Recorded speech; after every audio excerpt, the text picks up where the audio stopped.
Welcome back. It's essential for businesses to treat everyone with dignity and respect. Some companies require sensitivity training. What does this training consist of? We visited an Accessibility Professionals of Ontario training session at the ET Group to find out. My name is Colin McCarthy. I am the trainer and a consultant with Accessibility Professionals of Ontario. At 15 years old in 1977, I lost my leg to cancer. I'm what's known as a hip dysarticulation, and I'm right up from the hip, so I have absolutely no movement whatsoever within my left leg. But I've always found that if there's barriers in my way, I will find a way to get through them and overcome them. But right now, what I'd also like to do is introduce my colleague over here and his companion. And this is Kyle Ron. And Kyle has joined me about 2 months ago. I was diagnosed with retinoblastoma before I was 1 year old. And essentially, that's cancer in the retina of the eye. So to stop it from spreading to my brain, they had to remove my eyes right away.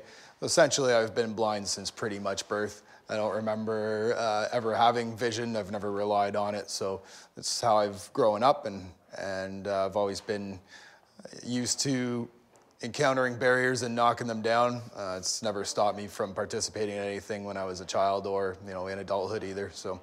The Accessibility for Ontarians with Disabilities Act had come out just over about 6 or 7 years ago, but came out in the private businesses, and it was going to be compliant. You needed to be compliant with that at the beginning of this year. So a couple of years ago, I thought, what a better fit for someone like myself who's been in corporate training, who has a disability, to get in and start to train corporations on what to do in regards to the Accessibility for Ontarians with Disabilities Act.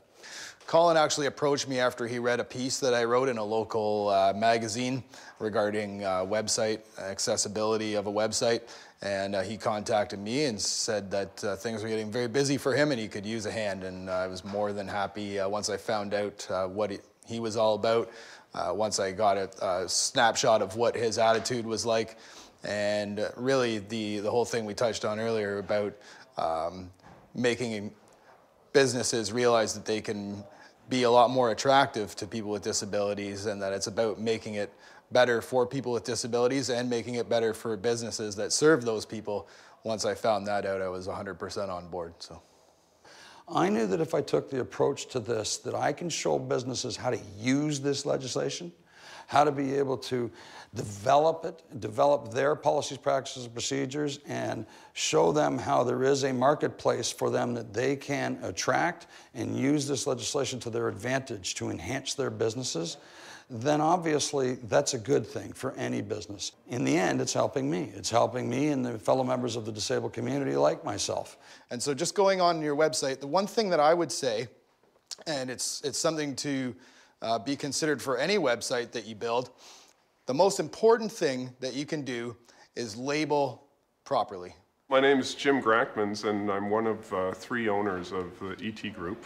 To be honest, it's because we came to the realization that it's legislated, and the due date was January 1st, and so we're behind the ball. And we take those things seriously, so we wanted to catch up on that. When a customer with disability is in your workplace, you should always provide extra attention. Did anybody get true? Colin looks at a woman.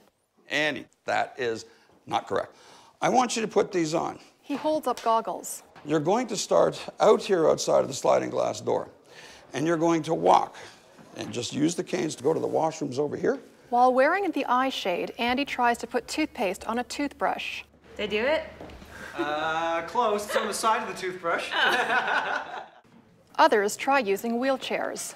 In the wheelchair, what I would like you to do, I'm going to have you go out, around the corner, down through this hallway here. Then you're going to go through that door, turn around, come back. A woman has trouble opening the door. For me personally, the one that stands out is we had some sight impairment and some hearing impairment, some earmuffs, and we were tasked to go out onto the street and find some particular data. And I thought, oh, okay, that shouldn't be too hard. I thought it would be easy, and it wasn't easy. And I was actually becoming fearful. I know where I'm going. I see this. I walk it every day. And with just a little bit of impairment, it was making me nervous. So a big wake-up for me, and I think for all our staff. Andy Ogilvy shares her experience. What I take away from this is that not to be scared of people with disabilities, not to be scared of being rude or offending them. If somebody might need your help and you're too worried about offending them, to offer your help. Or a dog that has a vest that states service animal. Those are obvious service animals. You must let them in. Royale Desmarais, a sales director for Quebec and the Maritimes, listens to Colin McCarthy's presentation. I had not personally experienced this type of approach in Quebec, and I think it's very interesting that Ontario is really taking a lead role in actually forcing the companies to adopt such strategies. It makes a lot of sense, specifically because of the aging population. We're going to have more and more people with some type of disability. This is a reality we're facing. This is a reality that all the workforce is going to be facing as well.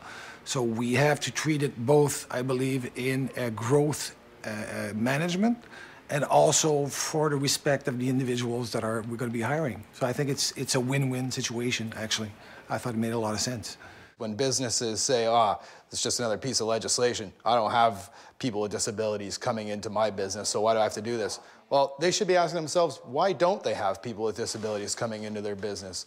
The Legacies Program 2010 that was operated in Vancouver for the Olympic Games has proved that retail organizations will benefit if you show that you are accessible to these different disabilities. Yeah, I think it's an excellent program for people to just understand an entire community that is completely misunderstood. We look forward to changes like this across the country. I'll be back to give you web links to our guests after this message.